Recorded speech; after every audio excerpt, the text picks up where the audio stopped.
This is the Baseball Tonight podcast for Wednesday, August 26, 2026, presented by La Quinta by Wyndham. I'm Buster Olney, working from my home in Montana. Kenny Legan is producing this podcast from Connecticut. Well, 2 nights ago, Cal Raleigh blasted 3 homers and Seattle beat Philadelphia.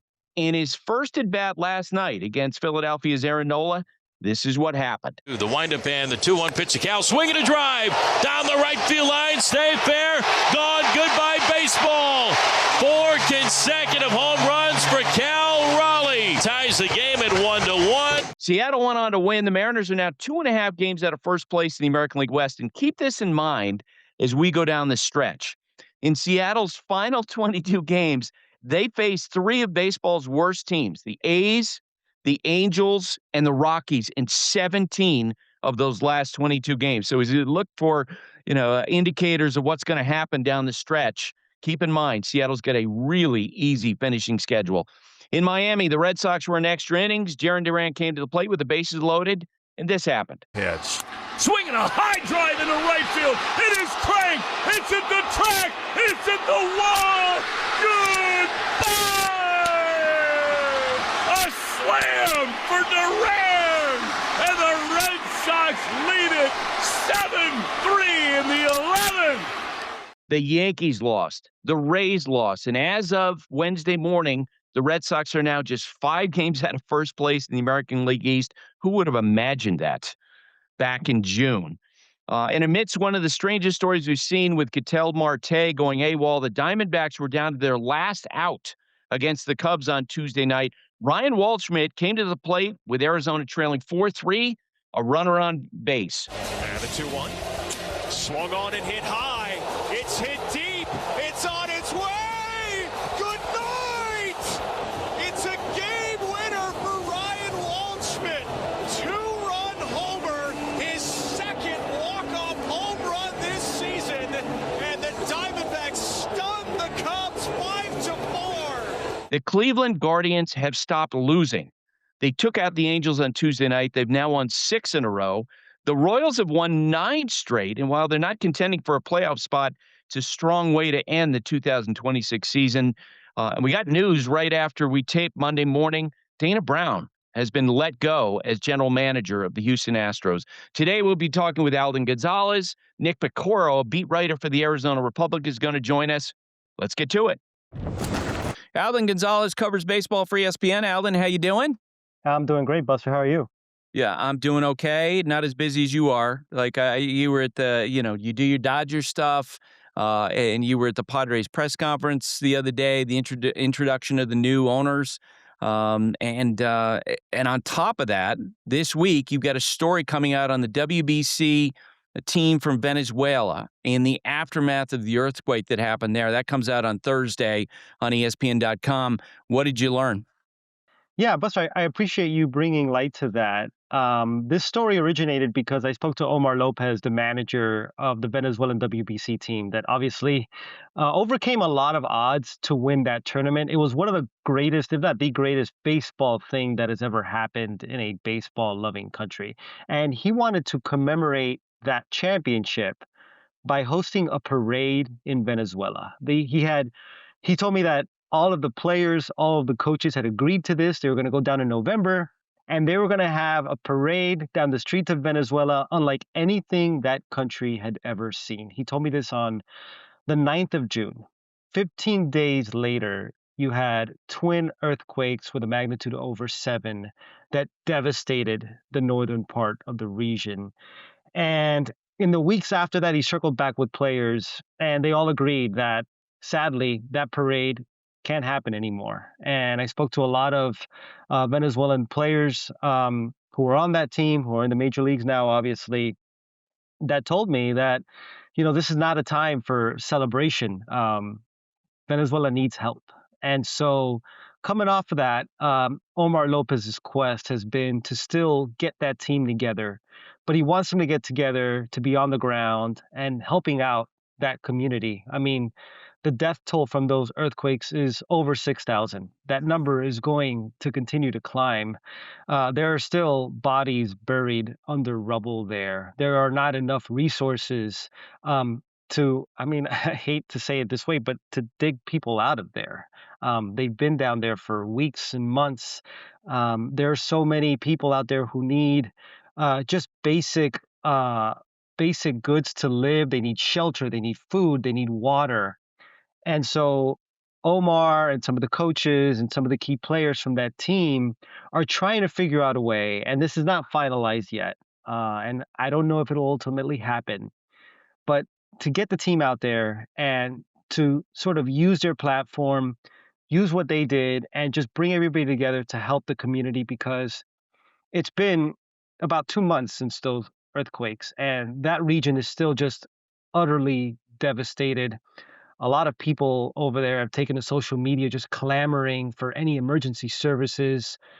They need help, and there aren't many ways to get them that help. And I'm just going on a tangent here, but I talked to a lot of players who they don't know, like even if they send resources out there, if they send supplies, like if it's getting to them, they're not sure exactly how to help. And so maybe if they could all go down there together, um, they they can give people some relief because that is still a region that desperately needs it. And I think one thing that Omar told me is he and the rest of that team took so much pride in winning that championship because of the joy it brought to a country that's been in disarray for years. Um, and he feels like it, it's all been lost. It's all been lost because of how devastating those earthquakes were. And they're just trying to figure out a way to help sort of pick up the pieces out there right now. They certainly, and as they have these conversations and they get past the regular season 2026, it'll be easier for them to do that and to plan and bring awareness, maybe some fundraising there.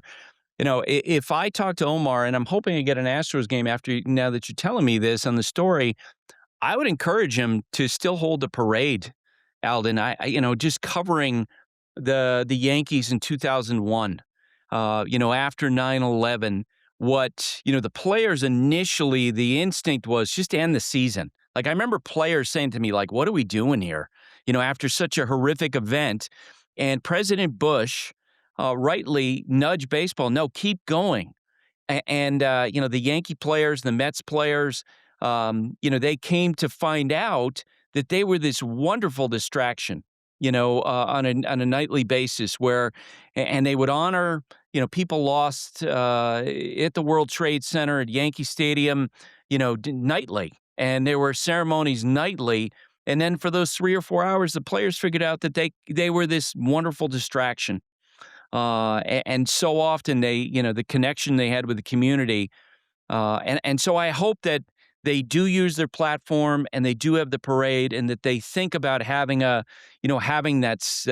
parade, not only to, celebrate the WBC championship, but to pull everybody together. Does that make sense? Yeah, no, it's a great point, and it's something that I've thought about a lot, and it's something I kicked around with other players too.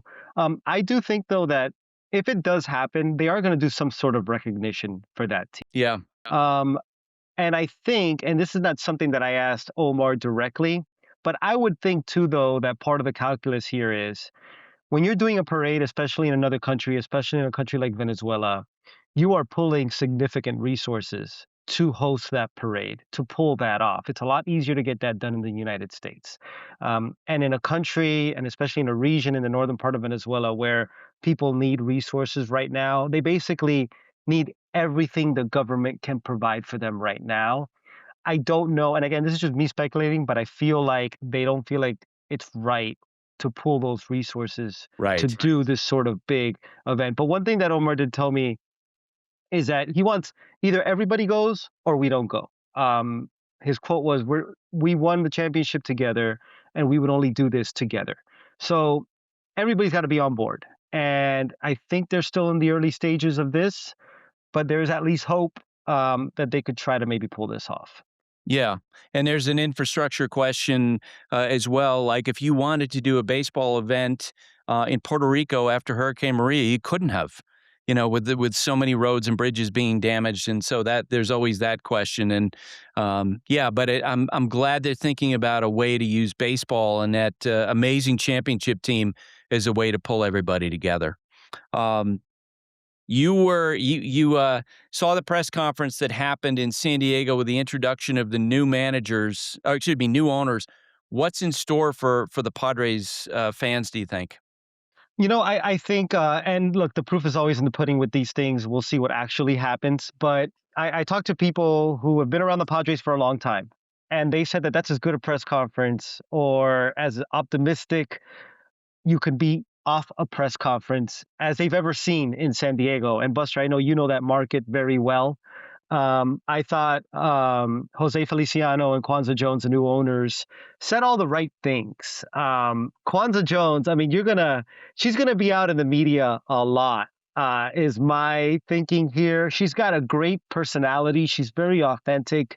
You could tell like just how excited she was that she's now a co-owner of the Padres. A lot of her clips went kind of viral on social media. She wrote and produced a song that they all came out to with the chorus was basically "We're gonna win." They came out to that song. Jose Feliciano, Puerto Rican born businessman and investor. They all got commemorative jerseys from the Padres, and he chose number 21 for Roberto Clemente. Obviously a big baseball fan. But, one point that they made clear, and Jose Feliciano is famously co-owner of Chelsea Football Club in the English Premier League through a private equity firm called Clear Lake Capital. And a lot of fans, rightly, are very skeptical about private equity infiltrating sports franchises, which has become a trend in recent years. One point Jose Feliciano and Kwanzaa Jones made was that this is not a private equity firm buying the Padres. They called this a family investment. They talked a lot about honoring the legacy of Peter Seidler, getting out in the community. And I know a lot of it at this point is just talk, but you could tell in listening to them and in all I've heard about them that they are going to run the Padres as a family. They see this as an investment for decades upon decades. It's not a profit-making venture that they're going to flip later. They feel like they're going to be embedded with this franchise and this community for a long time. Now, the question that everybody's going to have is, are they going to spend? Are they going to spend the way that Peter Seidler did? Because Peter Seidler had a very unique blueprint for the Padres, which is one that a lot of players feel like other owners should copy, which is he was not afraid to assume losses on a year-to-year basis to outline the roster with stars because he saw it as an investment in the community. And if you spend on the product, the fans will come. And if the fans will come, your revenues will increase. And at the end of the day, you could always sell, right? Like that is the argument that the union is making now that MLB is pushing a salary cap, that these owners say that they can't keep up. And they point to Peter Seidler as a prime example. He spent on the product, and then he made almost five times the profit on the Padres 14 years after he helped lead a group that purchased them. So I thought it was interesting that Jose said that they're going to spend within their means, which is, that's the right approach. That kind of caught a lot of attention on social media. I think, look, we don't know what the economic situation or the economic picture in Major League Baseball is going to be in 2027 and moving forward. So it's impossible to know right now. Right. Are they going to spend, some people would call what Peter Seidler did reckless on the spending front? Are they going to do that? I don't think so. But they made it clear that they want to deliver the first World Series championship ever in San Diego. And in order to do that, they realized that they got to spend.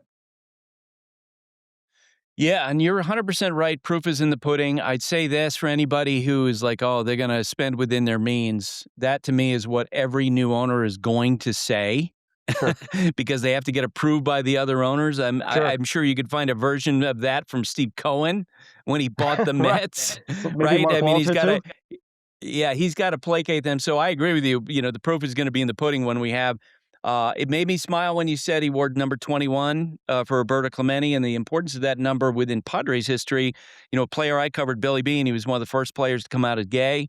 He was the ambassador of inclusion. I don't know if that's his exact title, but he headed up the inclusion efforts at Major League Baseball.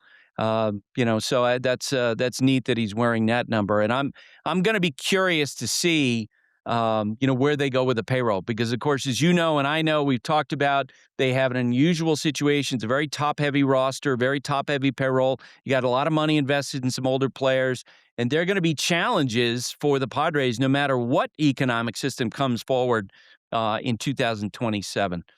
The And I should Dodgers. note, and I should note, Buster, before we jump on to one more topic, and I should have noted it earlier. I spoke to Eric Grupner, their CEO, yesterday about this. Yeah. And his point, and there are two important points here in that topic, is his point number one was he feels like Peter Seiler spent heavily initially to get them to a certain place, and they feel like the payroll that they have now, that is a sustainable number for them. That's what they feel. And I think another important thing, and this impacted the valuation of that franchise, the Padres don't have a local media deal right now. The expectation with the next CBA, whatever that looks like, because both sides have presented a version of this, is that local media is going to be shared evenly among the 30 teams, and that's going to help the Padres. I think it'll help the Padres more than any other team, really. Yeah, and of course with AJ Preller as working point at general manager, they're going to be aggressive and they're going to try to win. That's just how he rolls for sure. All right, let's talk about the Dodgers. They're getting their house in order, their rotation back in order. Where are we with Shohei Ohtani now? Very encouraging signs from Shohei Ohtani. He faced hitters on Saturday at Dodger Stadium. I think he threw about 30 pitches or something like that. He is going to throw under the bullpen in Atlanta. And if that goes well, I think he could start a game for the Dodgers as early as Sunday, which is the finale of their series in Detroit. If not, he would start in the ensuing week in their homestand. Keep in mind, Shohei Ohtani is not fully built up as a starting pitcher, but like we saw last year when he was coming off that second elbow surgery, he will essentially rehab in the major leagues, as opposed to throwing a sim game before the game, then shutting down, then having to rev back up to be the DH. He throws an inning, right? He throws the first inning, and that's what it would be. But the important thing for the Dodgers, well, there's two things here. Number one, they hope that with the time off, he was able to sort of tweak his mechanics a little bit to take some of the pressure off that left knee. That landing leg of his was a problem, and he openly admitted that the way he lands has caused irritation in that left knee, and he knew that he needed to make some subtle tweaks in how he lands so that it's not a problem moving forward. So that's the first hope. But the second thing that's very important is Shohei Ohtani is going to come back. If this bullpen in Atlanta goes well, he is going to come back to the Dodgers rotation with 4 weeks left before the right. And assuming that they get a bye, it might be 5 weeks left before he has to start a playoff game. The assumption all along, or for the last few weeks as his delay prolonged, was, well, Shohei might be an opener in the playoffs and maybe like Tyler Glasnow pitches after him. But if he's coming back at the end of this week or at the start of next week, he's going to be a fully built up starting pitcher for the playoffs, okay? If not for the DS, then for the CS. But I would assume, barring no hiccups, it would be for the DS. So if that's the case, you've got Shohei Ohtani, and you've got Tarek Skubal, obviously, and Yoshinobu Yamamoto, who probably still starts game one. And you have Blake Snell, who has looked fantastic ever since he came off the IL. And you have Tyler Glasnow, who came back on Tuesday. So one thing that Andrew Friedman said after trading for Tarek Skubal, a lot of speculation after the Tarek Skubal trade was, does this take some of the pressure off Shohei Ohtani being a two-way player? And Andrew Friedman's response was, this doesn't change anything about Shohei Ohtani, and he hopes he has some really difficult decisions come October. It is trending towards some really difficult and interesting decisions for the Dodgers with their rotation going into the playoffs, the type of questions any team ever throughout history wishes that they had. So I'm going to ask you for some speculation before we go here. And there's no way to know. And Shohei Ohtani, I think, has demonstrated he doesn't tell us everything he's thinking. I think that's fairly well established at this point. On a scale of 0 to 100, how much is the MVP race factoring in his push to come back to pitch, would you guess? And this is someone I want to put into context. You know this, like all those notebooks that he had when he was a teenager and very specific goals that he was laying out for himself. This is a really driven person with a lot of goals. And we know that, for the first 2 months of the year, it seemed like a foregone conclusion he was going to win the MVP because he was dominating as a pitcher. And now Pete Crow Armstrong may have overtaken him. That's the way it feels at the moment. but Shohei Ohtani still has a month to go. If you were to guess, and that's all I'm asking for is a guess, on a 0 to 100 scale, how much is that a factor in what we're seeing right now? 50%. And I will say Wow, okay. 50% only because I think there's another aspect of this that is just as important, and it encompasses the other 50%. And that is that Shohei Ohtani wants to be a full-fledged starting pitcher for the playoffs. And again, this is not something that he has said. This is just something that I think.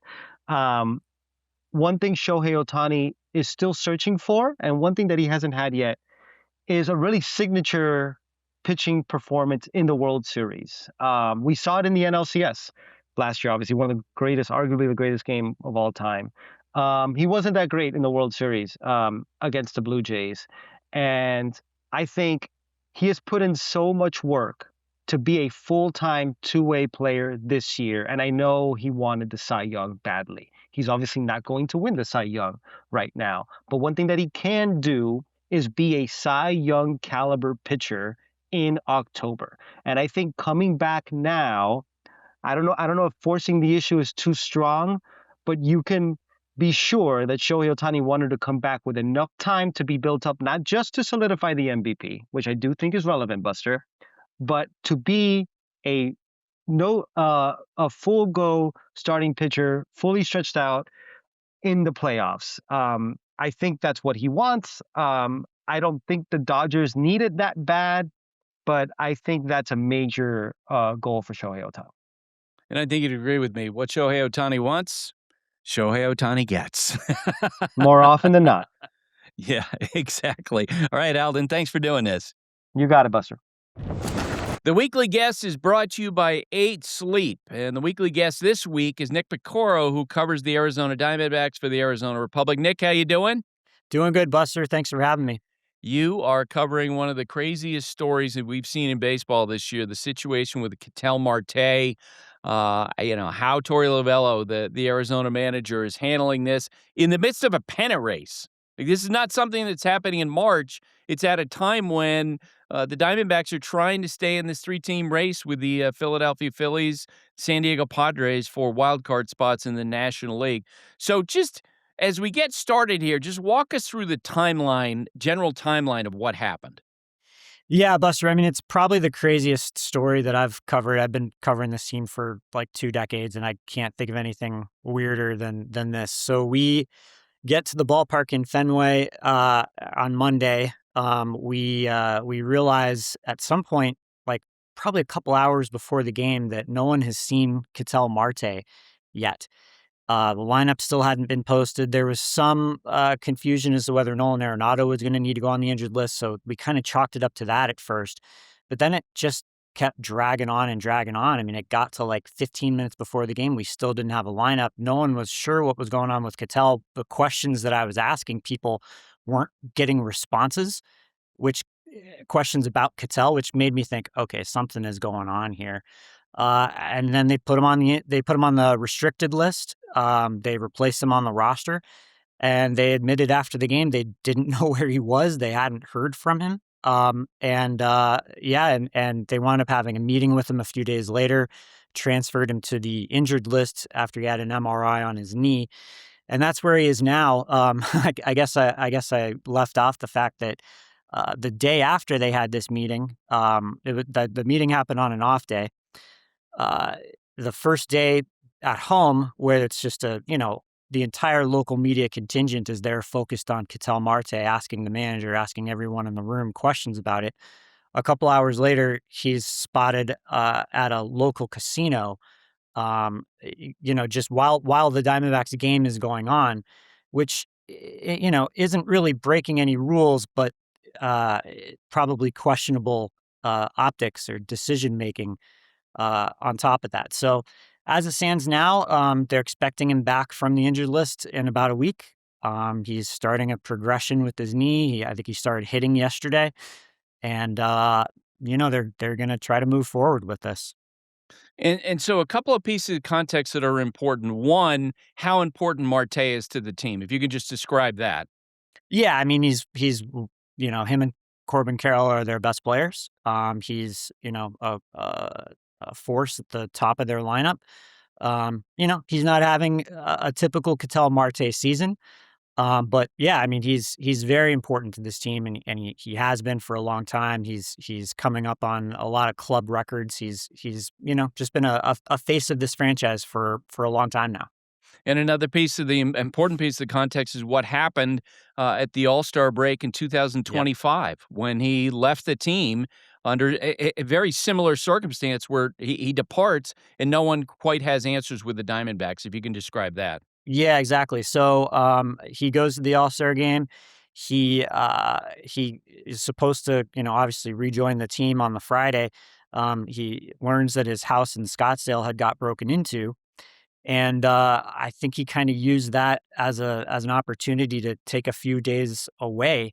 He went to the DR, spent some time down there, and then came back. He did subsequently apologize for that and said he should have handled that a little better.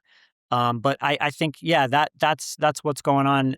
That's why what's going on right now. That's why it makes it so more frustrating for these guys because they feel like they've been through this before. I think that the different emotions in the room. Guys are just kind of running out of excuses for the behavior. I think by and large everybody's gonna welcome him back. That's the thing. If he were a bad person who didn't treat people well, or I think maybe it'd be a little bit of a different situation. But he's a pretty well liked guy. He's not a big problem in the room or anything like that. But when you don't show up to work and you're a really important part of the team, and as you mentioned, you're trying to make the playoffs, and that was the case last year too. They were trying to avoid a deadline sell off, and he vanished. It's just hard to reconcile all this stuff. So I think they're going to welcome him back because he's going to help them win. He's the best they've got. And what choice do they have, right? But to try to bring him back into the fold and hope for the best. What are some of the prominent on the record voices that you've heard in that clubhouse since this has happened? And what's your sense on background, which are two very different things? You know that as a beat writer for a long time, where they're going to say things publicly, and then behind the scenes, you get that sense of the frustration. Yeah. I think there's certain guys in the room that are just sick of it. But there's other guys that are like, look, I mean, this is just who he is. Look, it's probably no different from the way Manny Ramirez was in Boston for a long Right. time, right? That's a great comparison. You just kind of have to. You kind of just have to put up with it, and it's the price you pay for having a player this talented. On the record, I think probably the most interesting comments we heard were from reliever Kevin Ginkel, who was just saying, it'd be nice for us to get hear from Ketel, get some kind of explanation. It's just frustrating. It doesn't make any sense. Things like that. But I think a lot of guys are kind of being a little bit more guarded. I think early on the reaction was sort of like, well, maybe something really is going on in his personal life. Maybe something's the matter here. So I think they were a little bit more guarded then, but look, we still haven't heard Ketel's version of events, to be totally fair, right? Like, he hasn't spoken to the media. We're all kind of piecing this together, through what other people have said and what other people have what he's said to other people. I do think this is one of those situations where if we're looking for some nice, tidy, neat explanation that's going to make a ton of sense, we might not get it. I mean, we got to remember he's a human. He has emotions, and he's capable of making poor decisions sometimes, just like all of us. It seemed as though he acknowledged that in this meeting he had with Mike Hazen and Torey Lovullo. It seems as though there's an expectation that he's going to acknowledge that to his teammates, and they're all going to try to move forward. Last year, and what I remember of last year is that explanation to the teammates when he was away after the All-Star break. That took a while to happen. Is that correct? Yeah, I don't think it. I'm not sure on all the details. He didn't publicly apologize until after it came out and was reported that guys were upset about it. Okay. And just watching Torey Lovullo, we just had him on the podcast recently. Man, he is trying to thread a needle. You just get the feeling of between wanting to address the situation, not bury the guy publicly. Yeah. And on the other hand, he's also trying to maintain, some semblance of credibility within his own Yeah. clubhouse. But with It his public comments, he's just in a pretzel right now. It feels like with how he's trying to handle this, and I actually feel sorry for him. Yeah, I agree. It's a really tough spot to be in. I think there's been concerns for a long time about what would happen if guys were if Torey or the organization were more firm with Ketel. Would he shut them out? Would he tune them out and say, you know what, I'm good. I'm going home. I'm not, my knee doesn't feel right. I'm out. Put me on the injured list. And I don't know.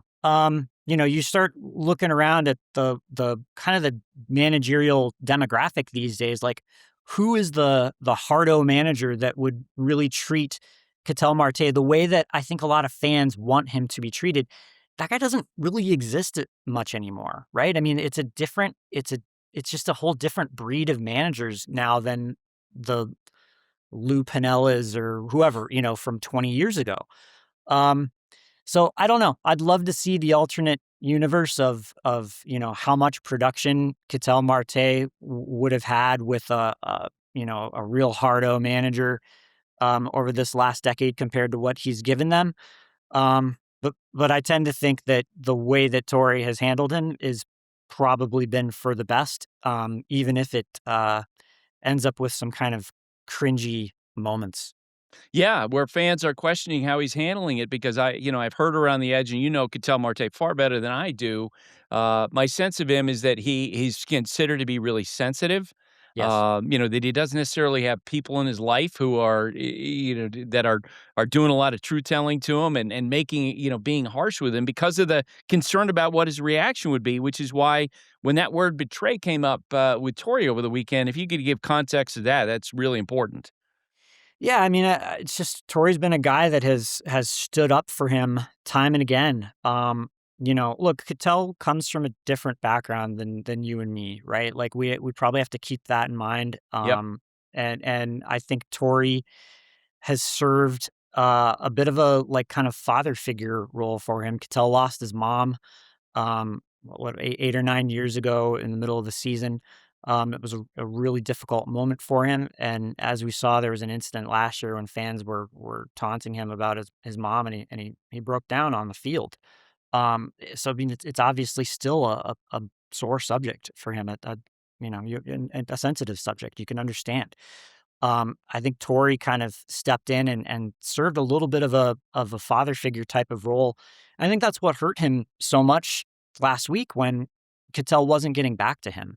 I think it just felt like, look, man, like I'm doing everything I can for you. You got to give me something here, and he didn't. I don't think there had been a whole lot of communication between Ketel and Torey or anybody else with the Diamondbacks from the first day in Boston until that meeting 3 days later, which is kind of wild. I just don't think I've ever covered anything quite like this. And when Torey the other day was talking about he was imploring fans not to boo him, which was really an interesting, that and because he knows the player far better than any of the fans do, right? And it feels like that it's look, we're trying to keep this player engaged, we're trying to keep him involved. And to get that sort of reaction at home, there might be a negative impact there. That was my sense from afar of what Torey was Yeah. trying to accomplish with that. That was my read on it too. And yeah, I mean, you nailed it. Ketel's a sensitive guy, and you do wonder how that would be received, especially if it builds, right? If it just he struggles early when he returns, and the frustrations are even louder from the fans. Look, I think if he goes out there and homers in his first at bat, all will be forgiven and everyone will move on very quickly. So I don't know. It's going to be a fascinating story to see how it plays out. He hasn't met with his teammates yet, to my knowledge. So that's another thing. I think we're going to have to see how guys respond to whatever he tells them. Do you think that that is something that the Diamondbacks, the leadership will require, or are they just trying to sort of work through this situation? Just say, look, whatever we can do to get him back in the lineup. Requiring him to meet with the players. I Right. mean, In other words, say, look, you have to deal with this at some point. Yeah, I think everybody seems to realize that that you can't do what he's done and just kind of float back in like nothing happened. So, my sense is guys were curious to hear what he has to say and eager to hear what he has to say. All right. Outside of this state of what's going on with Ketel Marte, what's the state of the Diamondbacks team? Yeah, well, it's a little bit of a patchwork rotation at the moment. An up and down offense. The bullpen, which was easily the biggest question mark entering the year, has been a real strength for them. They're just trying to get through these next week to 10 days. Corbin Burns is on his way back. Zach Gallen is on his way back. The rotation will look a lot better if those two come back healthy. Michael Soroka just went back down on the injured list. They're hoping it's a short-term thing. So they're trying to make do at the moment and just keep their heads above water. I think they're 2 back of the Padres with 30 to play, so they're right there. All right. Nick, thanks for doing this. You're the first person I think of when something like this goes down. Yeah, thanks, Buster. Appreciate it. That was the Weekly Guest, brought to you by 8 Sleep, the smart mattress cover trusted by some of baseball's greatest. Use code BASEBALL tonight for up to $500 off your purchase. Thanks for watching the Baseball Tonight podcast, presented by La Quinta by Wyndham. Tonight, La Quinta, tomorrow you shine. And my thanks today to Kenny Ligon, to Nick Piecoro, to Alden Gonzalez. Thanks for listening. Stay safe. And remember, hate and inequality based on skin color, something we need to fight against every single day.